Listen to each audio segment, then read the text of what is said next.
별거 없죠. 근데 별건 없는데 어쨌든 이제 그 공식의 이제 부호가 좀 이제 바뀌긴 해서 우리 쪽에서 이제 구현도 이제 그런 것들을 이제 반영해 줘야 될 것 같습니다. 뭐냐면 이제 요 위쪽에 이제 올라가서 이제 바꿔야 될 게 요 부분입니다. 요 Z 이제 B가 있잖아요. 그죠? 요 B를 이제 0으로 바꿔주는 것이 이제 필요하고요. 그리고 이제 실제로 B를 이제 여기다가 이제 더해주는 거죠. 이런 식으로. 그죠? 그리고 나서 이제 그 다음과 같이 셀의 내용이 편집이 되게 되면 여기 이제 주황색으로 이렇게 이제 표시가 돼요. 뭔가 이제 바뀌었다. 근데 이게 주황색이면은 뭔가 바뀌었는데 실행이 완료가 안 된 상태거든요. 그래서 이제 이게 주황색이 아니고 실제로 이제 실행이 되도록 Shift 엔터 키 어 눌러주시면 이제 되겠습니다. 그러면 이제 여기 이제 파란색이 되잖아요. 그러면 이제 이 내용이 변경된 이후에 실행이 됐다라고 하는 것을 이제 시각적으로 확인을 해주고 있습니다. 그런 이유로 인해서 다음과 같이 이렇게 해주시면 되고요. 다만 이러면 요 아래쪽에서도 이제 변경이 필요합니다. 왜냐면 아까 이제 end가 잘 동작하는 걸 확인하셨는데 이 상태에서 다시 한번 이제 실행해 보시면 그 실제 출력이 잘못 나와요. 요거는 end가 아니죠. 그죠? 그냥 다 이제 1이 나와 버렸잖아요. 그래서 인제 요거는 잘못된 출력이고, 그래서 그 왜 그러냐면은 인제 우리가 B의 부호로 바꿨기 때문에 이전의 B의 부호를 요렇게 인제 바꿔 주셔야 돼요. 그죠? 그래서 요런 식으로 해 가지고 요렇게 해 보시면 이제는 제대로 나오죠. 다음과 같이 원래의 end가 잘 복원된 것을 이제 확인할 수 있는데, 요 점은 인제 기존의 이제 B가 그 마이너스 인제 B로 바뀜으로 인해서 그냥 공식 정리한 거죠. 그러다 보니까는 인제 부호가 반대가 될 수 있다라고 하는 이제 그런 점입니다. 되게 시시한 내용이죠. 그래 갖고 제가 말씀드린 대로 공식 정리다 했는데, 그리고 인제 아까 우리 이윤구 선생님께서 "이렇게 마이너스 해 주면 되지 않느냐." 맞고요. 그런 덕분에 요거를 인제 이거 같은 경우에는 이 W와 인제 BND의 값이 바뀌어서 AND가 잘 확인이 되면 요 아래쪽에서의 NAND는 어 걱정 안 하셔도 이제 될 것 같습니다. 그죠? 근데 요게 인제 그 NAND라고 하는 것을 명시하기 위해서 저는 인제 요런 식으로 그 "NAND의 매개 변수다."라고 하는 그런 측면에서는 요렇게 이제 표기를 할게요. 그죠? 그래서 인제 당연히 간결하게는 아까처럼 이제 하셔도 되고요. 다만 인제 저는 이제 보시는 데 있어서 이제 가독성을 위해서는 이제 요런 식으로 그 처리를 해 놓겠습니다. 몇 가지 그 수정 이후에 잘 반영이 되셨으면 엄지척 해 보겠습니다.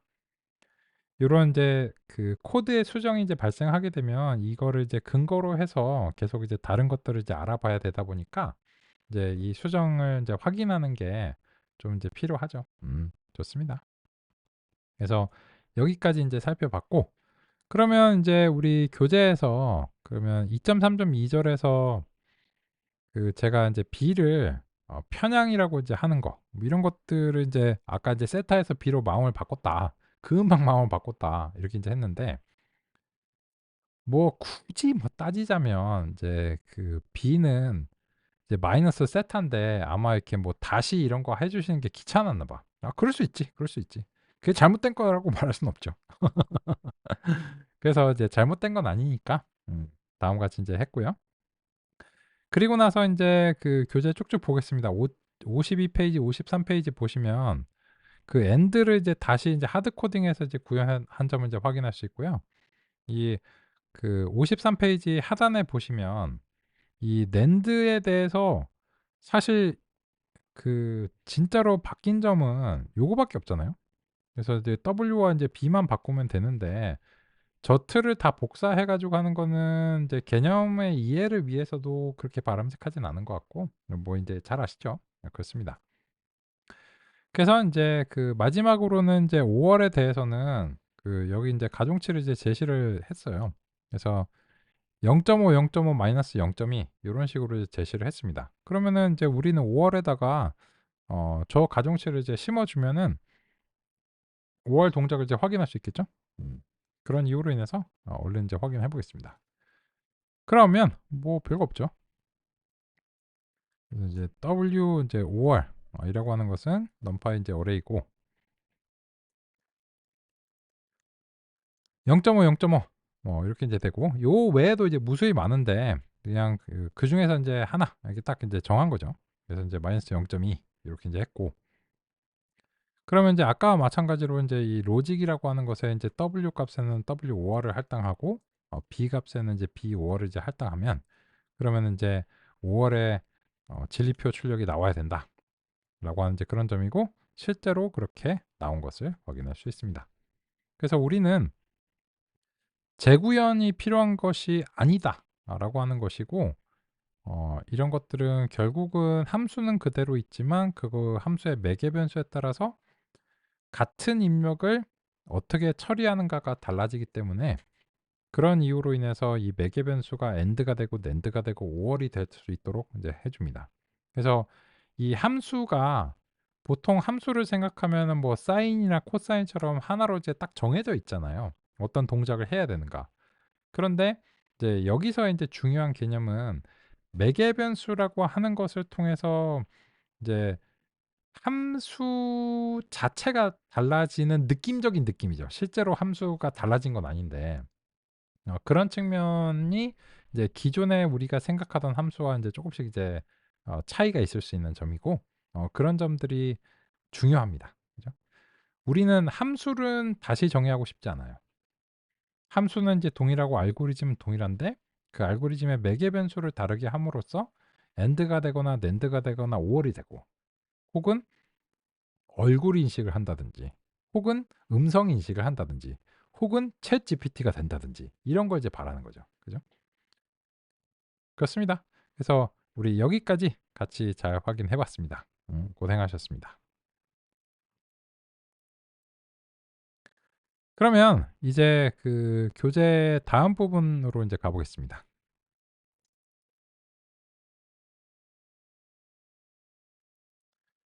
보시면 그게 끝이에요. 그 끝이고 갑자기 난데없이 이 2.4절의 이제 퍼셉트론의 이제 한계라고 하는 부분이 제시가 됩니다. 그러면서 이제 교재에서는 이제 퍼셉트론을 여기서 그 마무리하고 싶어 하는 이제 요런 느낌인데 좀 문제가 있습니다.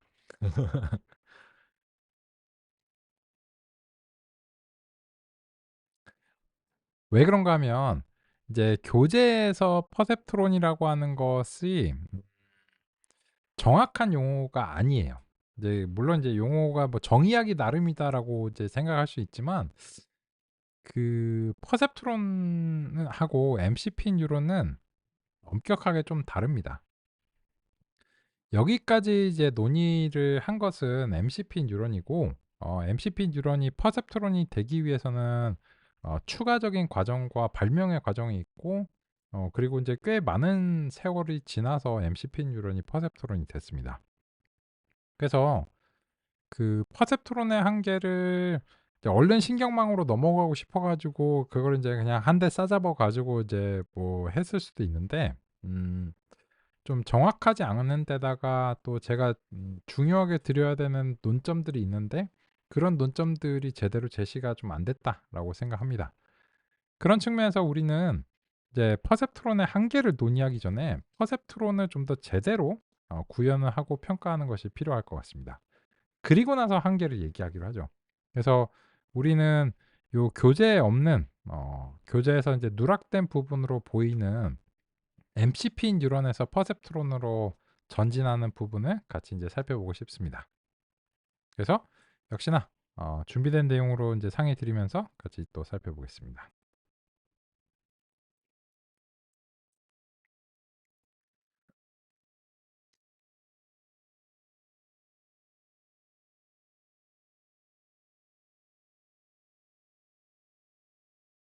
MCP 뉴런이 매개 변수를 학습하려면 1950년대 후반까지 기다려야 했습니다. 이때 MCP 뉴런의 학습 능력을 부여한 퍼셉트론이 발명됩니다. 세포 수준이긴 하지만 이때 인공지능이 비로소 시작되었다고 할 수 있습니다. 퍼셉트론은 데이터를 통해 매개 변수를 스스로 학습합니다. MCP 뉴런의 틀을 그대로 유지하면서 정답과 예측값의 차이에 따른 오차를 기반으로 가중치를 스스로 조절하는 부분이 학습 알고리즘으로 추가되었습니다. 출력값은 MCP 뉴런에서 논의한 대로 가중치와 편향으로 구성된 매개 변수 설정에 따라 달라집니다. 따라서 이러한 매개 변수를 스스로 갱신해 정답을 향해 갈 수 있어야 학습 능력이 있다고 할 수 있습니다.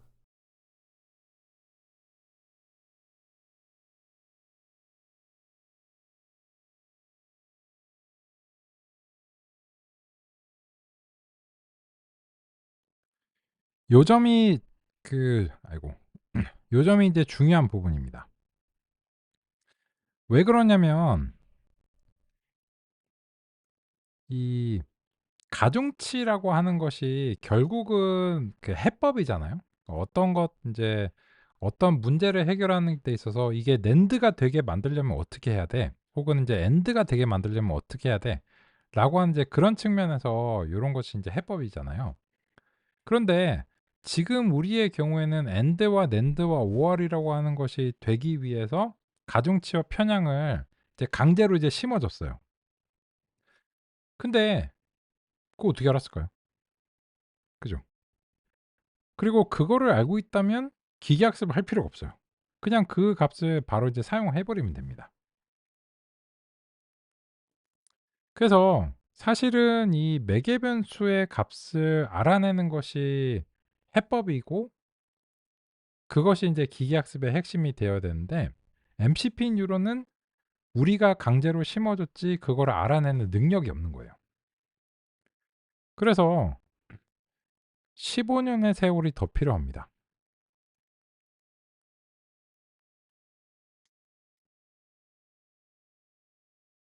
아까 인제 MCP 뉴런이 1943 년이라고 말씀을 드렸고 그때 인제 발명이 됐고 그리고 나서 인제 15 년의 세월을 더 거쳐서야 이것이 드디어 퍼셉트론이 되는데 이 그림에서 보시면 요 가중치, 편향이 반영되고 그 계산되는 방식 활성화해서 그 1과 마이너스 1 또는 이제 0과 1 이런 식으로 나오는 거 완벽하게 동일해요.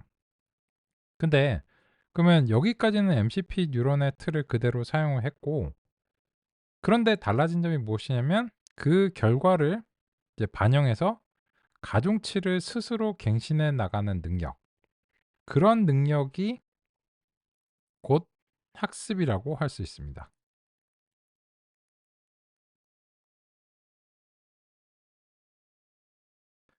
우리도 마찬가지지만 우리도 학습을 할 때 한 번에 학습을 해내지 않는 경우도 많잖아요.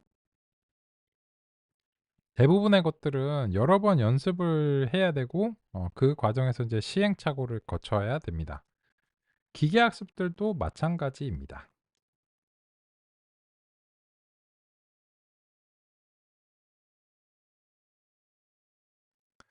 그런 측면에서 이제 요 퍼셉트론은 시행착오를 통해서 가중치를 스스로 조절하는 능력이 부여됐다라고 하는 것이니까 그냥 '아 비슷해.'라고 말하기에는 너무나 이제 큰 차이점이 있는 편입니다. 그래서 그런 이유로 인해서 우리 이 퍼셉트론을 실제로 구현하고 또 학습 알고리즘도 직접 구현하면서 같이 인제 살펴보고 싶습니다. 하지만 이 틀 자체는 MCP 뉴런이기 때문에 이 실제로 출력을 발생하는 부분은 이제 공통적입니다. 그래서 인제 그런 부분은 이제 우리가 반영하면서 살펴보겠습니다.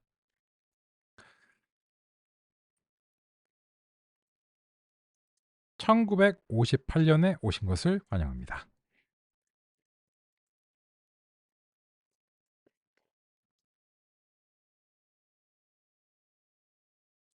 이제 구현을 할 텐데 MCP 뉴런의 틀을 그대로 사용하기 때문에 MCP 뉴런의 함수를 그대로 사용하시고 싶을 수 있는데 음 쪼끔의 차이점은 있습니다. 그래서 이제 그 차이점을 직접 구현하는 과정을 통해서 상의 드리도록 하겠습니다. 그야말로 퍼셉트론이라고 부르겠습니다. 그리고 인제 그 객체를 만들 때 그 객체 생성자죠. 초기화를 하는 부분을 다음과 같이 인제 만들겠습니다. 그러면 인제 여기서 이 퍼셉트론들은 그 핵심이 무엇이냐면 그 가중치가 인제 있어야 되겠죠. 편향이 있어야 되겠죠. 그래서 있어야 되는데 지금은 어떤 값인지 알 수가 없어요. 하지만 있어야 반드시 있어야 되기 때문에 자리를 잡아 두겠습니다.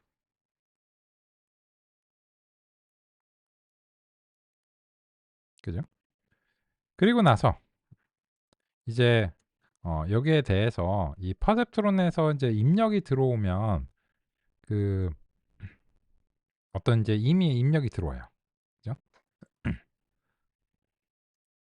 그러면 인제 요 임의의 입력이 이제 들어왔을 때 우리가 인제 처리하는 부분은 인제 MCP 뉴런 스타일로 처리가 가능합니다. 그래서 인제 Z랑 X랑 그리고 셀프 W로 이제 바꾸셔야 되고요. 그죠? 그리고 인제 B 요런 식으로 이제 수행하겠습니다. 그러면 이거는 인제 객체 내부의 속성이 되었기 때문에 이 셀프 자가 이제 필요한 거를 제외하고는 공식적인 측면에서는 위와 동일합니다. 그리고 나서 인제 이 Y를 처리하는 것도 그 일단 요런 식으로 아까와 인제 동일한 방식으로 구현하고 그리고 나서 인제 요렇게 이제 내보내 주겠습니다. 근데 여기에 대해서는 이게 최종 형태는 아니고 그 몇 가지 인제 수정이 인제 가해질 예정입니다. 그 왜 필요한지 어떤 수정이 가해질지는 인제 단계를 거쳐서 살펴보려고 합니다. 그런데 일단은 여기까지 제대로 잘 동작하는지 이 구현 자체가 이게 끝은 아니고 또 변경도 인제 필요한데 일단은 요런 식으로 이제 틀을 바꿨지만 사실은 기존과 동일하다라고 하는 그런 측면에서 먼저 상의를 드리고 싶습니다.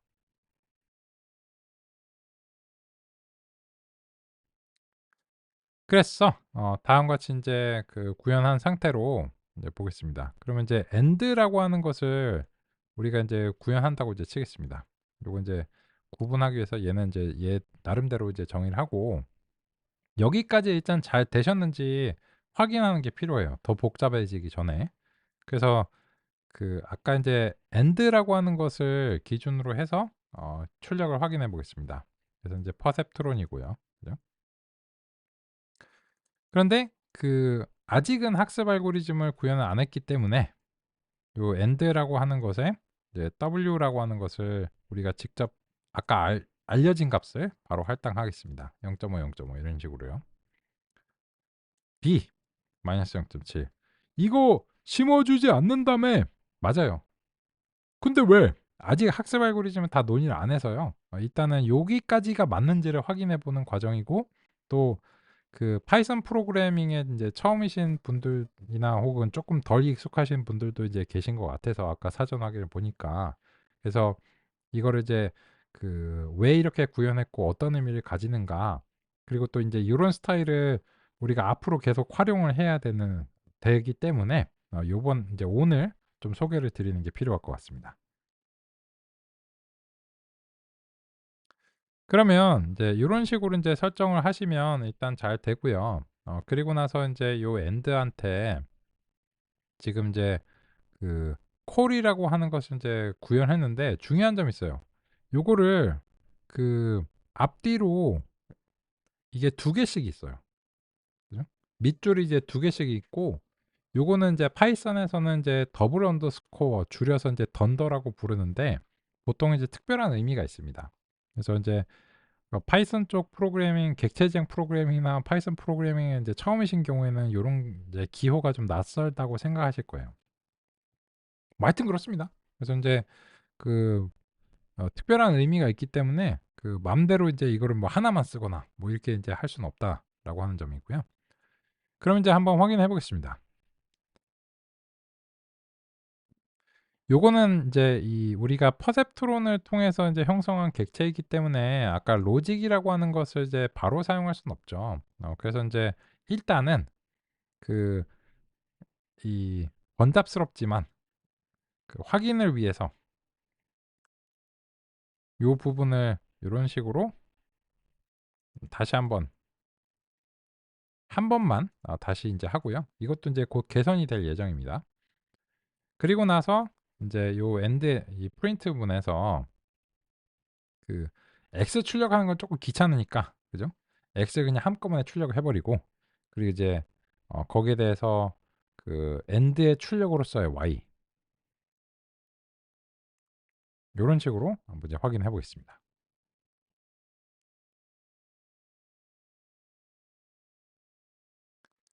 그럼 이제 보시면 X 아까는 그냥 이쁘게 이제 보여 드려야 되니까 하나씩 이렇게 끄집어 내 가지고 야 닦아 가지고 이렇게 했고, 지금은 이제 이 구현의 의미를 소개해 드리는 정도로만 이제 간결하게 이제 하면 좋을 것 같아요.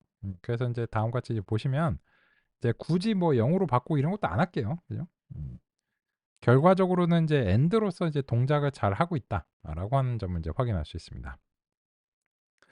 여기까지 잘 되시면 엄지척으로 확인 주시면 감사하겠습니다. 진행을 위해 많은 도움이 되겠습니다.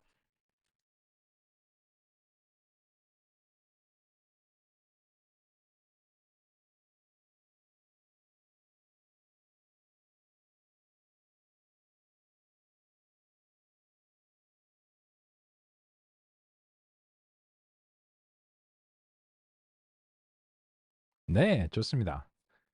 그러면 인제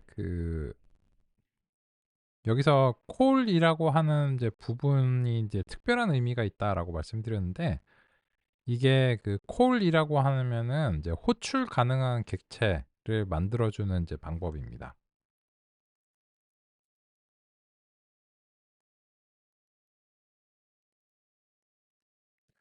그러면 그게 결과적으로 인제 무엇이냐면, 원래는 이제 객체의 특정한 기능은 메소드를 통해서 인제 호출을 해야 되잖아요. 근데 이거를 이제 함수 스타일로 호출을 할 수 있게 만들어 주는 겁니다. 함수가 아닌데. 그래서 end가 지금 퍼셉트론이라고 하는 객체를 통해서 만들어졌기 때문에 이게 함수가 아니거든요. 근데 마치 end가 함수인 것처럼 그냥 x를 넘겨 가지고 요런 식으로 구현하면 그냥 사용하기에 편리하다, 이런 거고요. 그래서 뭐 한 번 아시면 이제 같은 패턴이 반복되기 때문에 아마 인제 뭐 크게 어려움은 없으시리라 생각합니다. 몰랐으면 이제는 아셨쥬? 그죠? 그 정도면 되는 겁니다. 그래서 다음과 같이 인제 구현의 스타일을 제시하겠습니다. 그럼 이제 그게 첫 번째고, 두 번째 좀 불편한 점이 있어요. 이 x를 아까도 그렇고 지금도 그렇고 인제 0,0 부터 1,1 까지 이게 4 개를 막 이렇게 넘기는 게 좀 불편하거든요. 그래서 이 점을 좀 개선을 하겠습니다.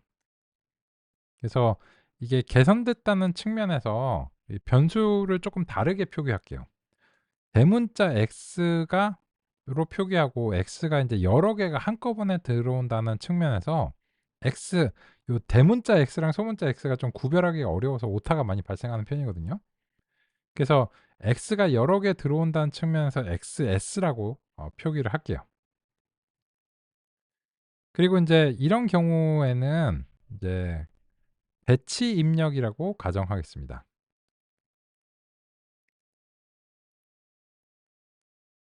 배치라는 단어에 대해서도 소개해 드릴게요. 근데 인제 소개해 드리기 전에 그냥 제시할게요. 배치 입력. 배치라고 하는 것은 인제 복수개가 한꺼번에 들어오는 그런 상황을 이제 뜻합니다. 그런데 이 내적 연산은 상위들의 이유로 인해서 그냥 동일하게 이제 수행을 해 주시면 됩니다. 그런데 여기서는 상당한 좀 변화가 있어요. 이게 Z도 Z가 여러 개가 들어오기 때문에 ZS로 바꿀게요. 그죠? 굳이. 그죠? ZS 이렇게 바꾸고, 이 Z도 여러 개가 인제 생성이 되면서, 근데 그냥 이제 얘는 이제 ZS라고 치죠. 그래서 인제 numpy의 where이라고 하는 함수를 통해서 Z를 인제 0 과 비교하고, 그리고 인제 다음과 같이 1 과 -1로 바꿔서 그 y를 이제 내보내는데, 그러면 인제 y도 인제 여기선 사실 내부의 지역 변수이기 때문에 굳이 안 해 주셔도 상관없는데 결과적으로는 이제 y도 여러 개가 나온다는 이제 의미에서 이제 표기의 일관성을 위해서 그 YS라고 이제 부를게요. 그죠? 굳이 안 바꿔도 동작은 하지만요. Z나 X 이외에는 굳이 안 바꿔도 다 동작합니다. 그러면 이제 이런 거를 통해서 우리가 이제 뭘 하고 싶냐? 라고 하면 이렇게 이제 포문을 쓰는 것을 웬만하면 안 하고 싶어요. 그래서 인제 요거를 이렇게 쏙 끄집어낸 다음에 XS라고 이렇게 규정하겠습니다. 그죠? 그리고 나서 인제 요 XS에 대해서 우리가 인제 YS를 이제 얻는다라고 하면 AND에다가 XS를 이제 집어넣어 가지고 한꺼번에 획득을 이제 해내겠습니다, 포문 없이요. 그리고 나서 인제 YS를 이제 보면은 다음과 같이 인제 0,0부터 1,1까지에 대응하는 그런 값들이 한꺼번에 인제 획득됐다. 이런 점을 이제 확인할 수 있습니다.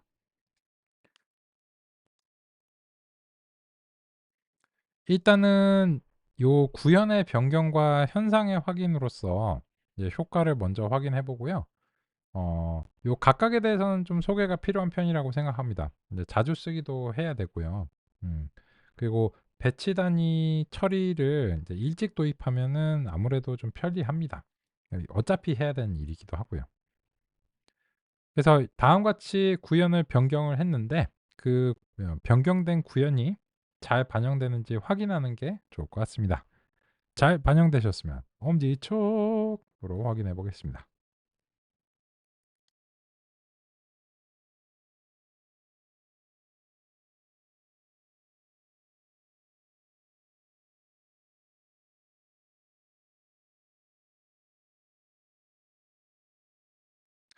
네, 좋습니다.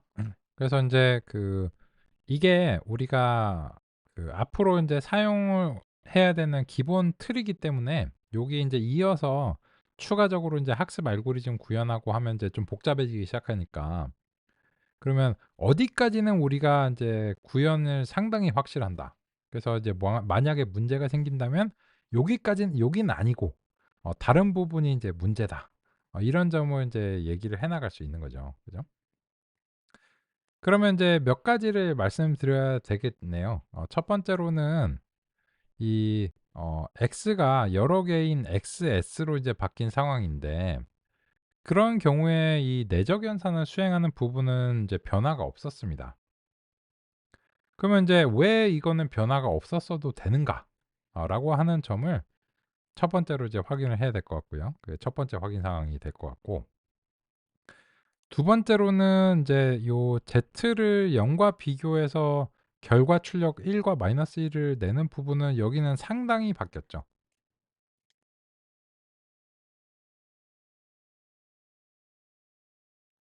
그러면 이 점도 인제 numpy의 where이라고 하는 함수가 이제 어떤 함수고 왜 이렇게 이제 구현을 바꿨는가라고 하는 점에 대해서 상의를 드리는 게 필요할 것 같습니다. 사실 인제 이 numpy 뭐 내적이나 where이나 이런 것들이 따지자면 선술 지식인데요. 하지만 예 numpy의 기능이 다양하고 복잡하기 때문에 그 기능이 현재 맥락에서 이렇게 퍼셉트론을 구현하는 데서 이런 의미로 이제 사용이 됐다. 이런 거는 혹시 아신다고 해도 그거는 이제 리뷰가 필요하다라고 생각합니다. 그런 측면에서 이 내적 연산, 배치 단위의 내적 연산하고 외열문 순차적으로 같이 이제 살펴보도록 하겠습니다.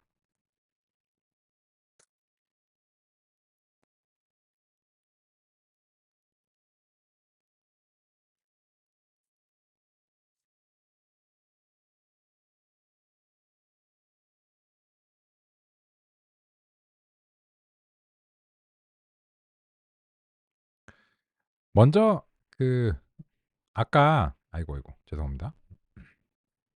이게 가끔 이럴 때가 있어요.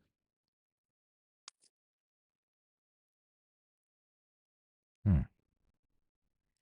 요게 어떤 순서로 이 화면을 전환하는가에 따라서 좀 말을 안 들을 때가 있더라고요. 송구합니다.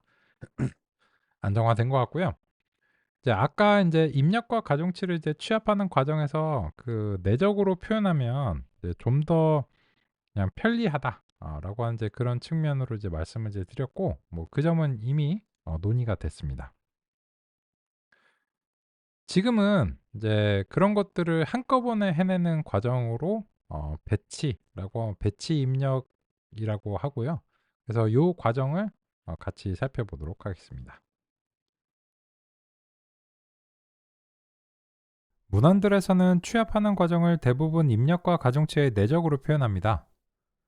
지금은 입력 X가 벡터의 형상을 가지고 있지만 이후 실제 데이터를 읽어왔을 때는 입력은 2차원의 디자인 행렬입니다. N개의 특징으로 표현되는 X가 S개 있다고 가정하겠습니다. N개의 특징으로 X를 표현한다는 것은 X가 벡터일 때와 같지만 그러한 X가 S개 있는 것입니다. 이것을 기계학습에서는 디자인 행렬이라고 합니다. 그럼 X는 다음과 같이 행렬로 표현될 수 있습니다. 어떤 텐서를 영문자로 표현할 때 2차원 이상의 경우에는 대문자로 표기하고 0차원인 스칼라와 1차원 벡터의 경우에는 소문자로 표기하겠습니다. 그래서 2차원의 x는 대문자로 표기했습니다.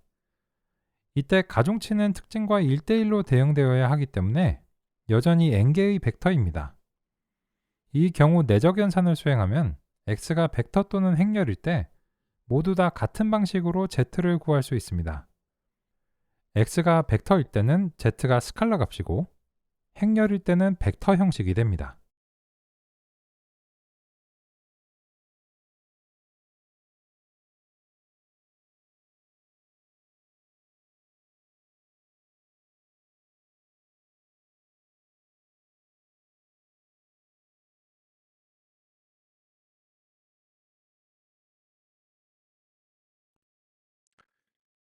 그러면 이제 드리고 싶은 말씀은 이제 다 드렸는데 여기서 인제 아이고.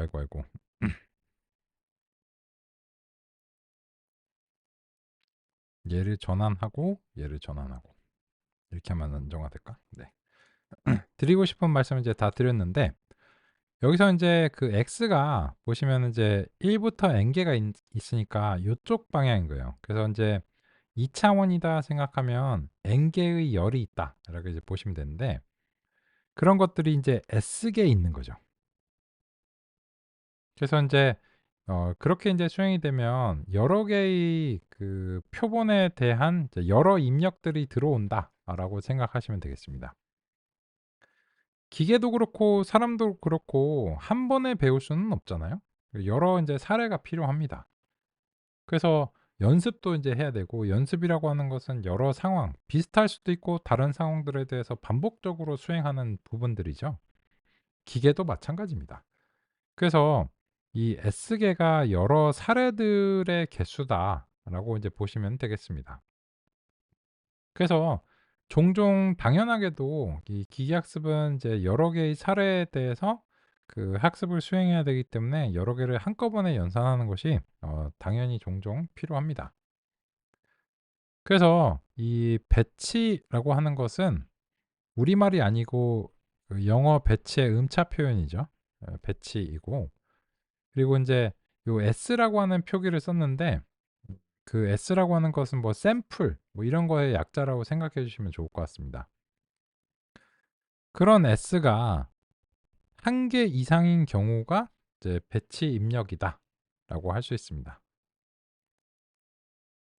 자명한 얘기들인데 오늘은 이제 첫날이니까 서로 이제 용어를 정의하고 정리하는 부분들이 좀 있습니다.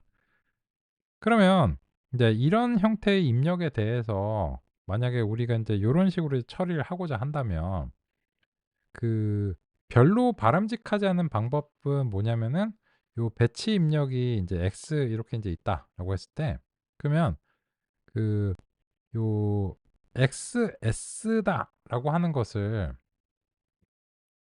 요렇게도 이제 표현할 수 있는 거죠. 요 X가 첫 번째 표본, 두 번째 표본부터 S개 요런 식으로도 표현할 수 있는 거죠. 그리고 각각의 x들은 임의의 i번째 표본이다 하고, 그 i번째 표본은 이제 1부터 이제 S번까지 중에 뭐 하나의 이제 표기인 거죠. 이런 수학적인 표기는 제가 폼 잡으려고 하는 게 아니고 어쩔 수 없이 도입을 하는 겁니다. 왜냐면 이제 계속 이제 여러 가지 논의를 드려야 되는데 이거를 요렇게 표기하겠습니다. 요렇게 표기하겠습니다 하면서 점점 추상적으로 이제 하잖아요. 안 그러면 매번 이거를 나열을 해야 되니까 대단히 번잡하죠. 그래서 요런 것들을 얼른 빨리 인제 도입을 해 가지고 개념을 소개해 드릴 때 좀 효율을 도모하려는 그런 목적이 있습니다. 실제로 뭐 수학적인 표기라는 게 그런 이유로 인제 존재하는 거죠. 이거를 뭐라고 부르자. F라고 부르자. X라고 부르자. 이런 것처럼요. 그래서 요 각각의 X들은 1 부터 n까지라고 하는 고정된 크기인데 그런 것들이 인제 S개가 이제 있는 거죠. 그래서 요 S개 중에서 임의의 1 번부터 S개 중에서 뭐가 될지 모르니까 그냥 임의의 입력 벡터를 "xi다." 요렇게 이제 표기를 하겠습니다. 휴. 그죠? 그러면 인제 여기서 인제 위참자에서 표기하느냐 아래참자에서 표기하느냐의 이제 차이인데 여기서는 인제 여기가 인제 표본의 이제 번호인 거죠. 1 번부터 인제 S번까지 이렇게 이제 표기를 했고 그러면 인제 그런 것들이 인제 S개가 있는데 요거를 이제 집합의 형태로 표현하면 어떤 인제 단점이 있냐면 요 X를 일일이 끄집어내 줘야 돼요. 그래서 인제 xi를 이제 XS에서 일일이 끄집어내 줘 가지고 그리고 난 다음에 요 xi랑 w를 내적을 이렇게 이제 수행을 해 줘야 되겠죠.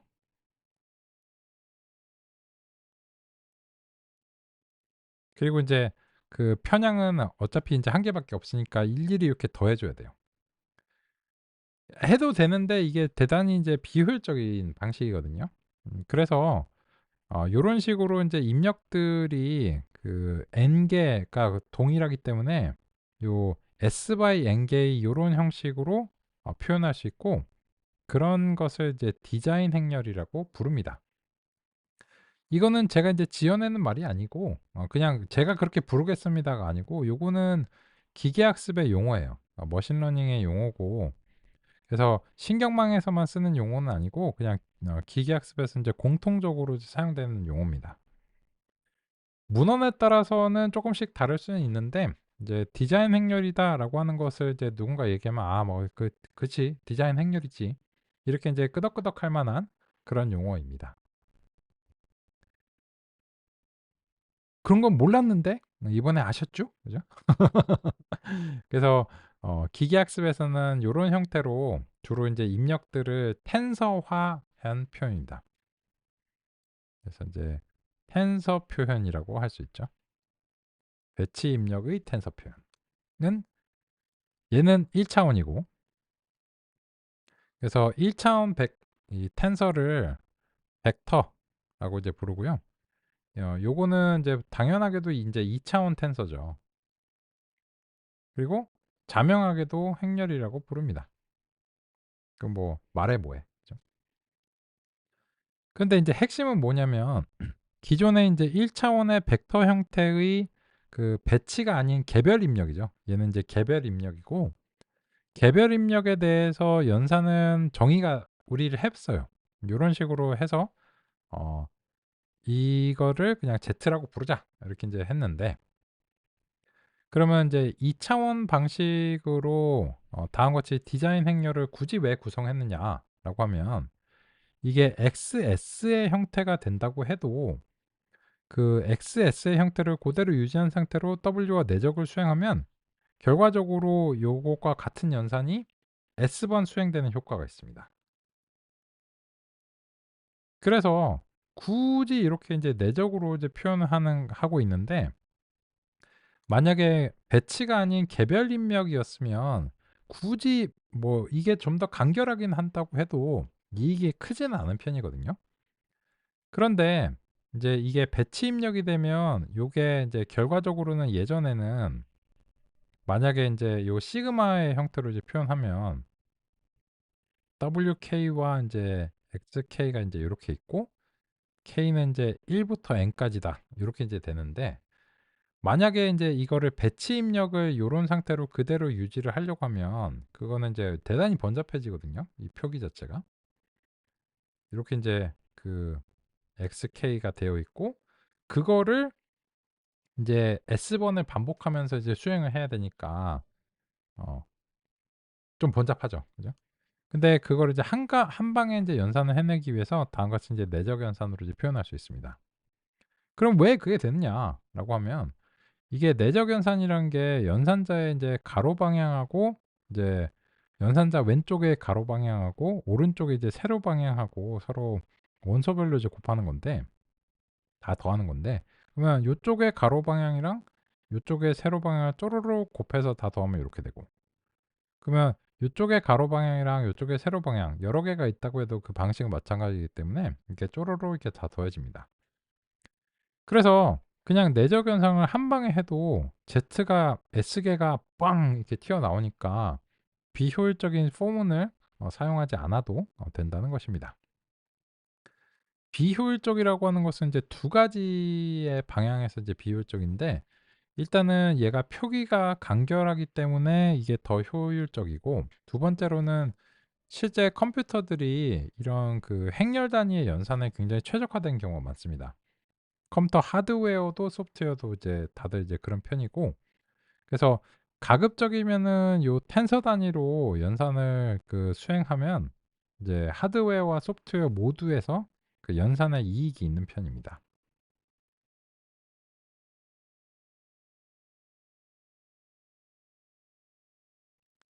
그런 이유로 인해서 다음과 같이 요렇게 인제 하고 그래서 Z를 한꺼번에 여러 개를 이제 구해냈습니다. 그죠? 그러면 인제 그런 측면에서 보시면 이 numPy의 닷에서 그 다음과 같이 수행하는 것은 그냥 X를 고대로 넘겨주면 이게 개별 입력이거나 혹은 배치 입력일 때도 이 내적 연산을 수행하는 점은 이제 변함이 없습니다. 왜냐면 이 W는 그냥 원래 그 1 차원의 벡터였기 때문에 얘는 인제 뭐 1 개가 들어오든 100만 개가 들어오든 뭐 상관없어. 나는 어차피 그냥 이제 요렇게 해 가지고 이미 정의가 되어 있으니까 그래서 인제 100만 개가 들어와도 이제 한꺼번에 요렇게 인제 연산을 해냅니다. 그러면 인제 Z도 여러 개 발생하는 측면에서 표기를 안 바꿔도 되지만 그냥 ZS라고 이제 표기를 했습니다. 그러면 인제 문제가 뭐냐면 이 Z가 인제 여러 개인 상황에서 이게 Z가 인제 중간 출력이죠. 끝이 아니고. 그러면 얘를 기준으로 해서 1 이냐 마이너스 1 이냐를 이제 판정을 해 줘야 되는 상황입니다. 그러면 인제 Z도 여러 개다 보니까 이 만약에 요 Z에 대해서 다시 포문을 써 버리면 그러면은 굳이 뭐 이거를 논의할 이유가 없거든요. 어차피 요 밑에서 포문을 쓸 거면. 물론 좀 이익은 있겠지만. 그래서 인제 여기서도 가급적이면 포문 같은 거를 안 쓰고 싶어요. 그래서 인제 numpy에 where이라고 하는 함수가 있습니다. 그러면 요거는 인제 그 numpy에 where이라고 하는 함수의 이제 기본 동작을 이제 소개를 이제 드릴게요. 예를 들어서 임의의 z를 zs 어차피 여기 있는 건 지역 변수고 여기 있는 건 이제 전역 변수니까 그런 측면에서는 인제 뭐 서로 이제 겹치지 않으니까 정의하셔도 이제 상관없을 것 같습니다. 그래서 인제 요렇게 인제 하고 예를 들어서 뭐 -1, 2, -3, 4 이런 식으로 이제 해 볼게요. 그러면 이게 그 자기 자신을 빼면 원소별 연산이 이제 수행된다는 거 잘 아시잖아요. 그러면 이게 더하기 빼기 곱하기뿐만 아니라 논리 연산도 마찬가지입니다. 그래서 인제 이 논리 연산을 이렇게 수행해도 원소별로 수행되는 것이 기본입니다. 따라서 다음과 같이 인제 참거짓 값이 발생하게 됩니다. 그러면 요런 인제 참거짓 값에 대해서 numpy 이제 where 함수가 이제 결과적으로는 인제 참거짓 값을 받아서 참인 경우에는 1로 거짓인 경우에는 -1로 바꾸고 싶다 하면은 이렇게 한꺼번에 찾아서 바꿔 주기 때문에 포문으로 이제 수행하실 필요가 없습니다. 이런 거는 그 설령 이게 2 차원이 된다고 해도 마찬가지예요. 그래서 인제 다음과 같이 인제 2 차원화를 인제 한다고 해도 일일이 인제 찾아서 그 해 주실 필요가 없죠. 만약에 2 차원이 되는데 그걸 포문을 쓴다. 그러면 그거는 중첩 포문을 이제 써야 되잖아요. 그런 측면에서 이제 numpy where를 통해서 달성하시는 게 훨씬 나은 경우가 많습니다. 그래서 이제 요 점은 이제 numpy의 기본이니까 간단하게 이렇게 사례를 제시해 놓고 이걸로써 우리 이제 리뷰로 이제 간주하겠습니다. 다음과 같이 numpy의 기능들을 쫙 다 살펴보고 헉헉헉 이제 준비가 됐지 이제 좀 해볼까 이런 식은 아니고, 예, 매번 이제 어떤 특정한 기능이 등장할 때 그 기능은 우리의 맥락에서 처음 써봤다. 그러면 해당 시점에서 이 기능이 무엇이고 이제 왜 썼는가, 이런 식으로 이제 말씀드리는 이제 과정을 통해서 이제 살펴보겠습니다.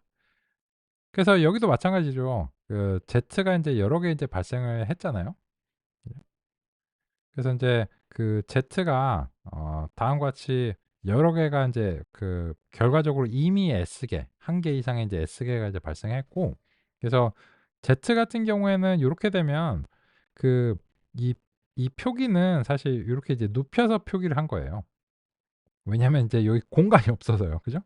근데 말씀드린 대로 1차원 애들의 경우에는 눕는다는 개념이 없으니까. 근데 이제 수학적으로 엄격하게 표기하면 얘는 이제 이렇게 이제 가로 방향으로 누워서 표기가 돼야 되는데 자리가 모자란 관계로, 그래서 이제 이렇게 홀쭉하게 좀 이제 표현을 해봤습니다. 그래서 이제 Z가 이제 이렇게 이제 나온 상황입니다. 그죠? 그래서 이제 우리의 구현이 이제 대단히 이제 간단한데 다만 이제 한꺼번에 입력을 이제 집어넣어서 이제 출력을 만들게 하기 위해서 다음 같은 이제 과정들이 필요했다라고 소개 이제 드리고 싶습니다. 요까지, 그죠? 이미 잘 구현을 하신 내용을 그냥 이제 왜 이렇게 했고 이런 기능들이 어떤 것인가 살펴보는 이제 과정이었고, 또 이제 이런 투자가 들어가는 이유가 무엇이냐 라고 하면, 요런 연산들은 이제 앞으로 보시겠지만 신경망의 근간이 되는 연산들이에요. 그래서 텐서플로우로 구현하시고 뭐 파이토치로 구현하고 이렇게 할 때 이런 거를 이제 직접 하셔야 되는 경우도 있고 그냥 이제 이미 되어 있는 걸 활용하시는 이제 측면도 있는데, 그 두 가지 모두의 이제 이런 것들에 대한 이해가 필요한 편입니다. 그래서 이제 다음과 같이 살펴봤습니다.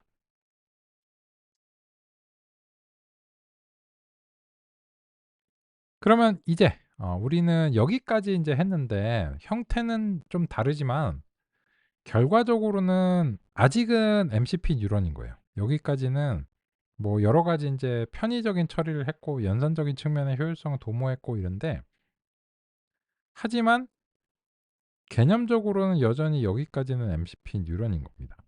그러면 여기까지만 할 거였으면 굳이 이렇게 만들 필요는 없거든요. 근데 왜 그랬냐? 라고 하면 이것을 이렇게 이제 구현을 변경한 이유는 이 MCP 뉴런이 아닌 퍼셉트론에서는 이런 구현이 필수적이라고 여겨지기 때문입니다. 생각되기 때문인데요. 왜 그러냐면 이제 X가 들어와서 이제 출력을 이제 발생해야 되는데, 얘는 진정한 정답으로서의 Y라기보다는 이제 이 퍼셉트론이라고 하는 것이 내부적으로 매개 변수를 통해서 출력이 이제 발생한 거니까 정답이 아닐 수도 있는 상황이에요. 이 매개 변수가 잘못되면 정답이 안 되겠죠. 그런 의미에서 얘한테 이제 모자를 좀 씌워줄게요. 뚜뚜루뚜루 피노키오처럼요. 그래서 이제 이거는 모형의 출력이고, 얘는 그 희망사항이나 그 장래 희망이 뭐냐? 얘는 정답이 되고 싶어요. 너 나중에 커서 뭐가 되고 싶니? 정답이 되고 싶습니다. 이런 거예요. 그죠? 근데 정답이 되려면 이 매개 변수가 올바른 값이 돼야 되는데 그 매개 변수가 시행착오를 통해서 갱신되면서 수행이 돼야 돼요. 그러다 보니까 이 매개 변수의 상태를 기억을 해줘야 되고, 그러기 위해서는 함수는 기억력이 없는 스테이트를 있으니까 객체 상태로 이제 변환을 해야지 이런 목표를 달성하기에 용이하다. 유일한 방식은 아니지만 바람직한 방향성이고 대체적으로 그렇게 해야 되겠죠. 그런 이유로 인해서 퍼셉트론을 객체 형태로 만들고자 하고 있습니다. 오케이. 오늘 우리는 처음 뵌 분들이 이제 많은 것 같고요. 처음 뵌 분들을 이제 모시고 이제 그 딥러닝의 근본적인 이해를 살펴보기 위해서 오늘 노력을 시작했습니다. 오늘은 여기까지 살펴보도록 하겠습니다. 다들 수고 많으셨습니다. 가시기 전에 출첵 잊지 마시고요. 출첵은 채팅창에 성함을 입력해 주시면 되겠습니다. 긴 시간 동안 고생 많으셨고요.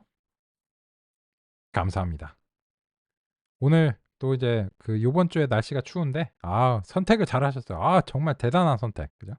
선택을 잘 하셨고 계시는 곳에서 편하게 이제 계시면서 또 내일 오전에 다시 이어서 살펴보도록 하겠습니다.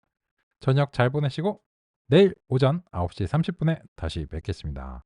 안녕히 계세요. 바이바이.